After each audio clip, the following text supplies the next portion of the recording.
নবীজি বলেন তোমরা একটা দোয়া করবা, যেই দোয়াটা করলে তুমি ভালো কাজ বেশি করতে পারবা, মন্দ কাজ ছেড়ে দিতে পারবা। তবে শোনো, এই দোয়াটা কিন্তু আমি তোমাদেরকে শিখাইতেছি এমন না, আল্লাহ স্বপ্নে আমারে শিখাই দিছে আর আমি তোমাদেরকে শিখাই দিতেছি।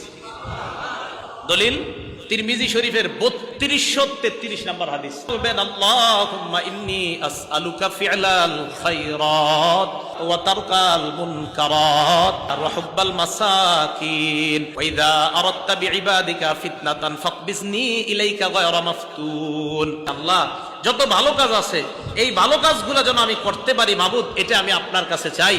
আর যত মন্দ কাজ আছে আল্লাহ, এই মন্দ কাজ যেন আমি ছাড়তে পারি আল্লাহ, এটা আমি আপনার কাছে চাই। আল্লাহ, আমি যেন গরিবদেরকে ভালোবাসতে পারি, এটা আপনার কাছে চাই।